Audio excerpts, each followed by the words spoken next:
Good morning, friends. Welcome to all of you in our higher education. Friends, myself, Joshi Nilaben Rao. In my channel, there is a Nila Raval, but I am Joshi Nilaben. Friends, I will teach you English subject in your standard 11. This subject is very interesting, friends, and also about another views of the person or student. English is a very hard and boring subject. But friends, you are coming in standard 11 with a good result and great enthusiasm in our higher secondary section. So મિત્રો, તમારું અમારા ઉચ્ચતર વિભાગની અંદર સ્વાગત છે. Friends, આપણે English વિષયને અહીંયા તમારે શીખવાનો છે. હવે ધોરણ 11ની અંદર તમે જ્યારે ઇંગ્લિશ વિષય શીખો છો ત્યારે તમારી પાસેથી થોડી અપેક્ષા રાખી કે તમે આપણું જે શિક્ષણ કાર્ય અત્યારે હવે પરિસ્થિતિ હાલના સંજોગોને ધ્યાનમાં રાખીને ઓનલાઈન શરૂ કરવું પડે છે. એક દુઃખ પણ છે કે આપણે લોકો એકબીજાને પ્રત્યક્ષ જોઈ શકતા નથી, પણ એક મીડિયાના માધ્યમથી જોઈએ છીએ અને ઓળખીએ છીએ. તો we should try to correct or connect to each other with our communication skill or our interaction skill as a base of the study. Friends, you have studied in standard 10 your different types of the methods. My method is also some type you have to be different, but after that you will be habituated of my method. In our method, friends, we will try to get our result beautiful and best. So, going to our topic or syllabus, I inform you about our syllabus, our textbook and our method writing, how to write you in your notebook, about your textbook and about our unit. તો મિત્રો, હવે વાત કરીએ, આપણે ગુજરાતી મીડિયમમાં ભણીએ છીએ. તમે જ્યારે અહીંયા ભણો છો ગુજરાતી મીડિયમની અંદર, તો કોમ્યુનિકેશન જે લેંગ્વેજ છે આપણે ગુજરાતી છે, પણ એક વસ્તુ ખાસ યાદ રાખવી કે તમે અહીંયા ઇંગ્લિશ ભાષા ભણો છો, જેને સેકન્ડ લેંગ્વેજ કહેવાય છે. તમારા ઘણા મિત્રોને સરસ મજાનું ઇંગ્લિશ બોલતા પણ આવડતું હશે, કેટલાક સરસ મજાનું લખી શકતા હશે, કેટલાક એને સારી રીતે રિલેટ પણ કરતા હશે. તો મિત્રો, આ ત્રણેય વસ્તુને આપણે કમ્બાઈન કરવાની છે. સારું લખવું, good thinking, good learning and good evolution of your knowledge and good relating of your thought. તમારા વિચારોને તમારે સારી રીતે અહીંયા રજૂ કરવાના છે. હવે મિત્રો, આપણા હાયર સેકન્ડરીની અંદર તમારું ઇંગ્લિશ વિષય છે એમાં થોડા ફેરફાર થાય છે. અત્યાર સુધી તમે જે રીતે ભણ્યા છો એમાં થોડા ફેરફાર છે, તેની ચર્ચા કરીએ આપણે. તો ખાસ આપણી ટેક્સ્ટબુક છે ધોરણ 11ની ઇંગ્લિશની, એ તો રહેશે જ. એની સાથે સાથે તમારે એક ગ્રામર બુક પણ ફરજિયાત વસાવવાની છે. કોઈ પણ એડિશન તમે લઈ શકો છો ગ્રામરનું, પણ તમારી પાસે બુક ફરજિયાત રાખવી. એવું નહીં કે આપણે ઓનલાઈન ભણીએ છીએ તે ગ્રામર બુક નહીં હોય તો ચાલશે, પછીથી મેળવી લઈશું, એવું નહીં. You must have your grammar book, any kind of the reference. કોઈ પણ પ્રકારના સંદર્ભ ચાલશે, એમાં તમે સિચ્યુએબલ રેફરન્સ બુક મેળવી શકો છો. અને જે તમારું અત્યારનું પ્રિપેરેશન ગ્રામર બુકનું રહેશે એ તમને આવતા વર્ષે 12મા ધોરણમાં સૌથી વધારે મદદરૂપ થશે. એટલે એક તો ટેક્સ્ટ બુક, પછી આપણી ગ્રામર બુક, એની સાથે સાથે જેમ તમે 10મા ધોરણની અંદર સપ્લિમેન્ટરી રીડ ભણ્યા છો, સપ્લિમેન્ટરી રીડ તમારું હતું બ્લેક બક. 11મા ધોરણની અંદર તમારે સપ્લિમેન્ટરી રીડ આવશે જેનું નામ છે અહીંયા ફ્લેમિંગો. એટલે મિત્રો તમારે એક નોટબુક ખાસ બનાવવાની છે, જે આપણો જે પાઠ ચાલશે એ પાઠમાં તમને જે કામ આપીશું એની રહેશે. એક નોટબુક તમારે ખાસ ટેક્સ્ટ બુક આધારિત લખવાનું છે, એટલે અહીંયા ટેક્સ્ટ બુક લખ્યું છે. બીજી જે નોટબુક છે એ નોટબુક રહેશે અહીંયા ગ્રામરની. હવે ગ્રામર આમ તો ફંક્શનમાં આવશે, પણ આપણે થોડું બીજું ગ્રામર બેઝિક તમને શીખવાડીશું, એ તમારે ગ્રામર નોટબુકમાં લખવાનું છે. એટલે એ નોટબુક પણ તમારે બનાવવાની રહેશે. ત્યારબાદ સપ્લિમેન્ટરી રીડ ફ્લેમિંગો. એ ફ્લેમિંગો જે બુક છે એ પણ જેટલી શક્ય બને એટલી વહેલી તમારે અવેલેબલ કરવાની, તમારી પાસે રાખવાની.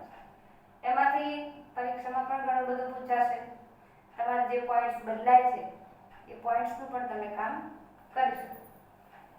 હવે બીજી વસ્તુ કે આપણી જે બુક છે એમાંથી હવે તમે જ્યારે ટેક્સ્ટ બુક ચલાવવામાં આવે, યુનિટ ચલાવવામાં આવશે આપણું, એ યુનિટ ચલાવતી વખતે એમાં ગ્લોસરી આવશે. જેમ 10મા ધોરણમાં આવતી હતી એવી રીતે પણ એક ફેરફાર બીજો છે કે આપણે 11મા ધોરણની અંદર યુનિટ હશે ને એ યુનિટના બે અલગ અલગ રીડ હશે. કેટલાક યુનિટમાં 2 રીડ આવશે, કેટલાકમાં 3 રીડ આવશે, કેટલાકમાં કદાચ એવું પણ બને કે એક જ રીડ હોય, એક જ યુનિટ અને એનો એક જ રીડ હોય છે. એટલે યુનિટ પ્રમાણે રીડ પણ હશે. 10મા ધોરણની અંદર તમારે પહેલો જ પાઠ આવતો હતો અગેન્સ્ટ ધ ઓડ્સ, પછી તરત જ રોબોટ આવી જતો હતો યુનિટ નંબર 2. એવું હવે નહીં હોય. હવે તમારે યુનિટ 1 છે, તમારે એનો રીડ 1 અને એનો રીડ 2 એ બંને તમે ભણી લેશો, પછી જ બીજો યુનિટ શરૂ થશે. એટલે પહેલા રીડમાં પણ બધું જ કામ અને બીજા રીડનું હશે, અને 2 રીડ પૂરા થશે એના પછી તમારે બંને રીડની કમ્બાઈન એક્સરસાઇઝ બધી અલગ અલગ પ્રકારની આવશે, જેની અંદર તમારે વોકેબ્યુલરી પણ હશે, રેફરન્સ છે, પછી એમાં ફંક્શન હશે અને રાઇટિંગ આવશે. જેમ તમારે પહેલા લેંગ્વેજ વર્ક આવતું હતું એવી રીતે હવે ફંક્શન આવશે. Function is equal grammar topic. Function પણ જે યુનિટમાં જે હશે એ પ્રમાણે તમારે ગ્રામરના મુદ્દા ચલાવવાના રહેશે. એટલે અહીંયા પહેલો અને બીજો. હવે મિત્રો આપણે પહેલા યુનિટની વાત કરીએ તો in our first unit there is a 1 or 2 read. 1 and 2 read. પહેલો અને બીજો રીડ છે. રીડ નંબર 1 જેનું નામ છે The Journey of My Life from Earth to Everest. બહુ સરસ વાર્તા છે આ. બીજો યુનિટ છે The White Savior. એ પણ સારો એવો પાઠ છે. બંને પાઠ વાર્તા રૂપે છે એટલે તમને યાદ પણ રહેશે. સાથે સાથે એમાંથી તમારે જે ઘણી બધી બાબતો ઇંગ્લિશમાં યાદ રાખવાની. ગુજરાતીમાં તો વાર્તા યાદ રહી જાય, પણ એને આપણે ઇંગ્લિશમાં કેવી રીતે રજૂ કરવી, એના કેટલાક નવા શબ્દો આવશે, એ નવા શબ્દો તમારે કેવી રીતે લખવા, એ બધું ખાસ શીખવાનું. પછી એ પાઠ ઇંગ્લિશમાં સમજ્યા પછી એના બેઝ ઉપર તમારે ટ્રુ ફોલ્સ આવશે, ખરા ખોટા. ખરા ખોટા અને સિમિલર વર્ડ એ બંને વસ્તુ યુનિટમાંથી લખવાની રહેશે. ત્યારબાદ ફકરાવાળી પ્રશ્ન જવાબ, એનાથી તમે પરિચિત છો. 10મા ધોરણમાં તમે લખતા હતા પરીક્ષામાં એવી રીતે. એક બીજી એક વસ્તુ નવી મિત્રો આપણી મેથડની, તો એ મેથડની વાત એ છે ગ્લોસરી. હવે તમે આજે પાઠ આપણો લેક્ચર ભણશો એના પછી કે હવે લખવું શું, તો પહેલું લેક્ચર જ્યારે ભણો છો ત્યારે તમને આ નોટબુક બનાવવાનું કામ તો આપ્યું, પણ નોટબુકની અંદર પહેલું જ ટાઇટલ તમારે પહેલા યુનિટનું આપી દેવાનું. Unit 1 read 1. રીડ 1 લખ્યા પછી આ ટાઇટલ એનું લખવાનું છે. ત્યારબાદ આ ગ્લોસરી ટાઇટલ આપવાનું. સાંભળજો મિત્રો. પછી આ પ્રમાણે કામ કરવાનું છે, અને કામ કર્યા પછી તમારે અમને ફોટોસ પણ મોકલવાના છે કે અમારું આટલું કામ થઈ ગયું છે. તો ગ્લોસરી જ્યારે લખો છો તો કેવી રીતે લખવી, તો બુકની અંદર તો તમારે માત્ર ઇંગ્લિશ વર્ડ આપેલા છે. તો જે ઇંગ્લિશ વર્ડ છે કેવી રીતે, એમાં કેટલાક શબ્દ ડાર્ક છે અને બાજુમાં લાઇટ અક્ષરમાં થોડા ઝાંખા અક્ષરમાં એનો મીનિંગ લખેલો છે. તો તમારે આવી રીતે લખવાનું. પહેલો શબ્દ છે એરો કરવાનો. એરો કર્યા પછી પહેલો શબ્દ ડાર્ક છે લખો, પછી એની બાજુમાં એનો મીનિંગ લાઇટ લખો. કેટલાકના મીનિંગ થોડા સાથે હશે, કેટલાકના 1 2 હશે, કેટલાકમાં અલ્પવિરામ એટલે કે કોમા કરીને લખેલું હશે. તે બધું લખવાનું. અને પછી તમારે એનો ઉચ્ચાર યાદ રહેશે, એનો ગુજરાતી મિનિંગ લખવાનું. અહીંયા પાઠ ચાલશે ત્યારે આપણે ગ્લોસરી વર્ડ છે એનું ગુજરાતી કરાવીશું. એ સિવાય તમે પાઠ સમજો છો, ભણો છો ત્યારે જો તમને કોઈ શબ્દમાં ખબર ન પડતી હોય તો તમે અંડરલાઈન કરીને પછી પ્રશ્ન અમને એ શબ્દ પૂછી શકો છો. તો જ તમને પાઠમાં ઇંગ્લિશમાં ખબર પડશે. ગુજરાતી તો ખબર પડી જશે, પણ ઇંગ્લિશ તમે જ્યારે થ્રુ આઉટ બોલવા જશો ત્યારે આ વર્ડ્સ તમે ખાસ ઉપયોગમાં આવશે. એટલે કે ગ્લોસરી વર્ડ્સ તમારે આ રીતે લખવાના. આખો એક શબ્દ લખાઈ ગયો પછી એક લાઈન છોડી દેવાની, ફોરી મૂકવાની, પછી બીજો શબ્દ શરૂ કરવાનો, જેથી કરીને તમારું કામ થોડું વ્યવસ્થિત લાગે. Neat and clean. ક્લીન તો હોય પણ નીટ પણ હોય જોડે, એટલે કે સુઘડ લાગે. આપણું કામ આપણને જોવું ગમે.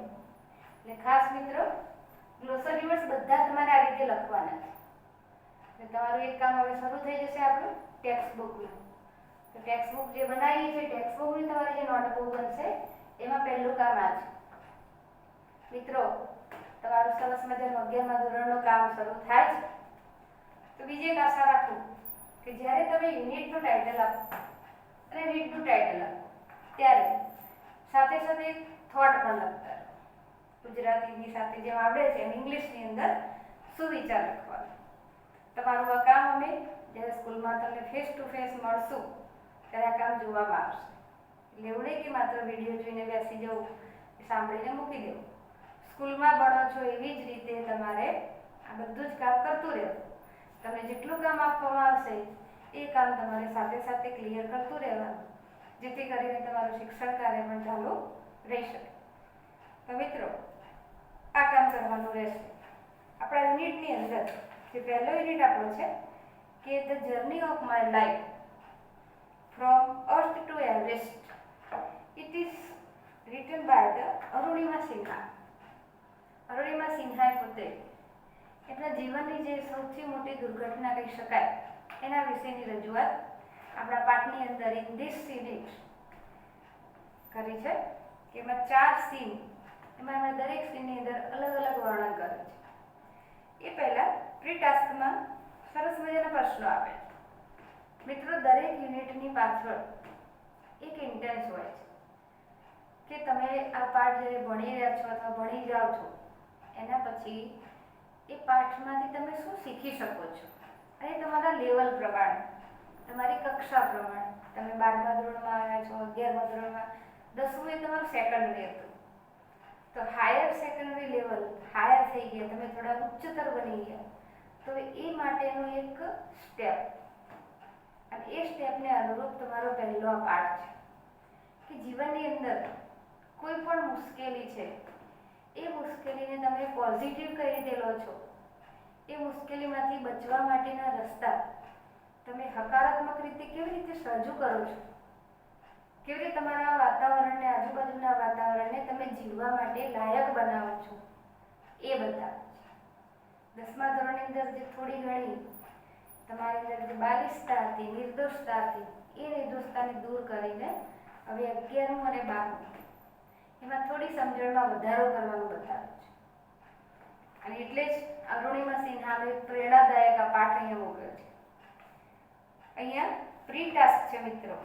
બીજું ખાસ કે તમે જ્યારે ઇંગ્લિશનું લેક્ચર ભરવા બેસો ત્યારે તમારી પાસે તમારું ટેક્સ્ટ બુક ખાસ રાખવું, જેથી કરીને અહીંયા જો રીડિંગ થતું હોય તમે રીડિંગમાં પણ ધ્યાન આપી શકો, અને સાથે સમજાવવામાં આવે ત્યારે પણ તમે સમજી શકો.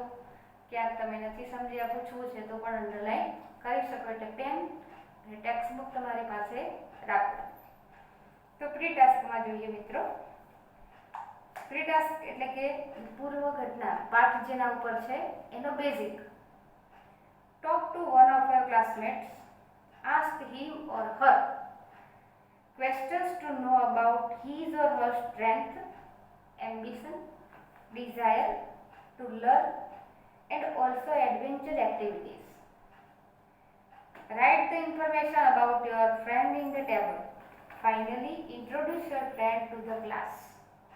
For this, you may ask him or her questions like, એક એક્ટિવિટી કરવાનું છે કે તમે તમારા મિત્ર સાથે વાતચીત કરતા હોય, ક્લાસમેટ 11મા ધોરણમાં આવશો એટલે કદાચ કેટલાક મિત્રો તમારા બદલાઈ જશે, કેટલાક તમને નવા મિત્રો મળશે.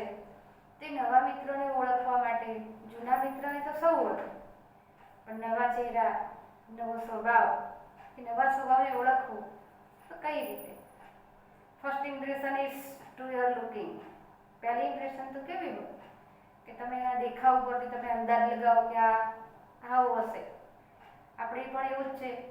તમે અમને જોતા હશો ત્યારે હજુ તમે એમને એટલા બધા પહેલી વખત ઓળખી નહીં શકો કે આ ટીચર્સ, જે આ ટીચર છે, બીજા ટીચર છે, જુદા જુદા ટીચર્સનો સ્વભાવ કેવો હશે. પહેલા દેખાવ પરથી તમે અંદાજ લગાવશો, પછી જેમ જેમ શિક્ષણ કાર્ય થશે એવી રીતે તમે એમને ઓળખતા થશો.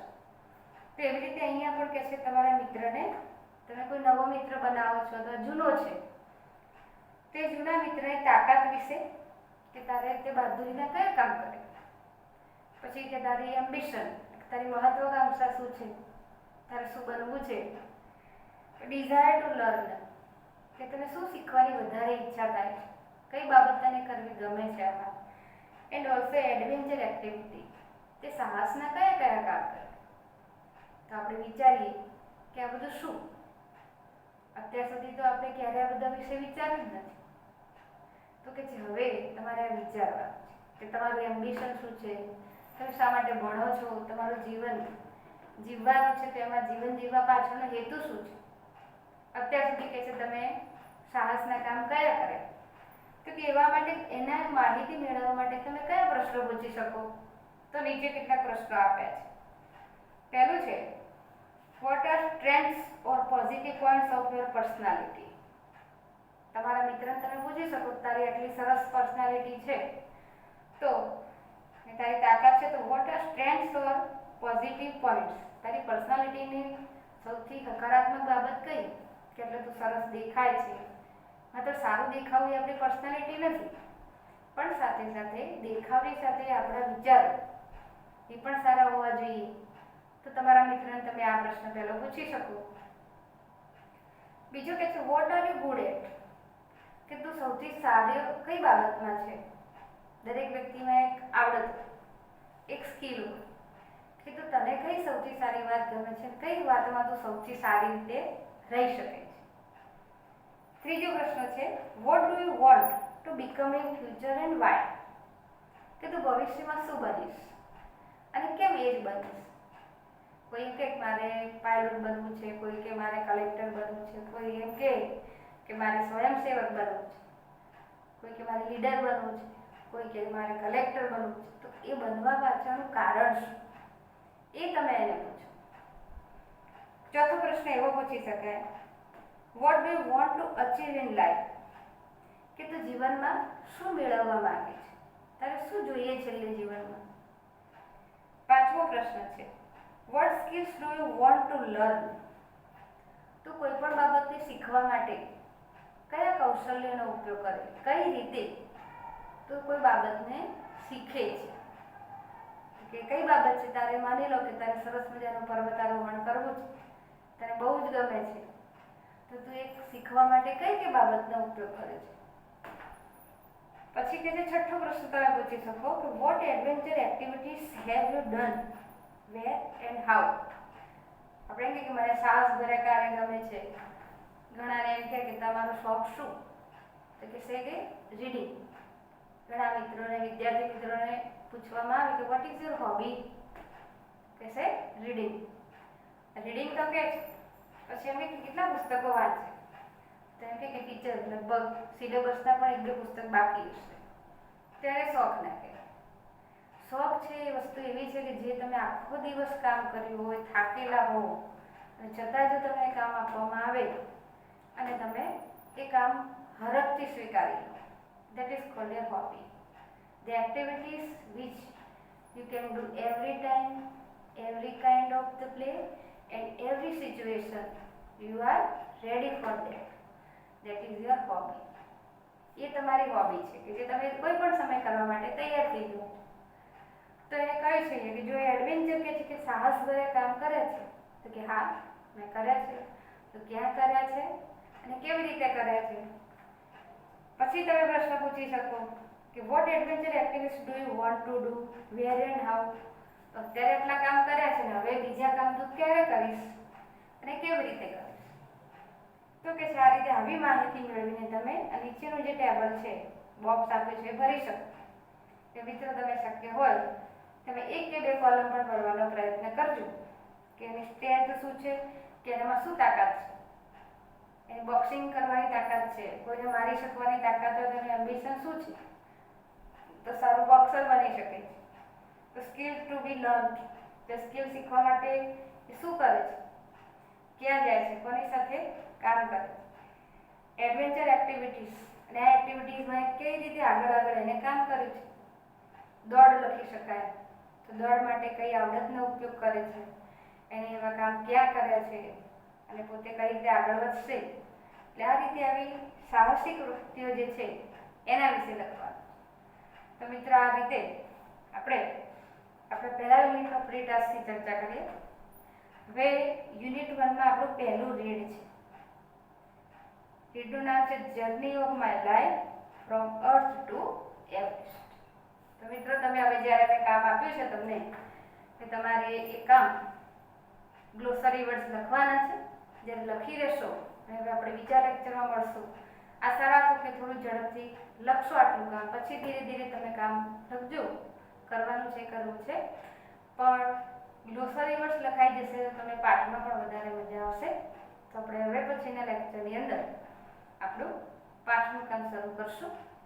જે પ્રમાણે તમને કહેવામાં આવશે એ પ્રમાણે તમે કામ કરશો એવી આશા રાખું છું. અને રોજે રોજ સરસ મજાના માનસિક રીતે તૈયાર થઈને તમારું જે કામ લખવાનું કરવાનું આપવામાં આવે છે કરવા માટે લેક્ચરમાં તૈયાર થઈ જશો અને બેસશો એવી આશા રાખું છું. Thank you.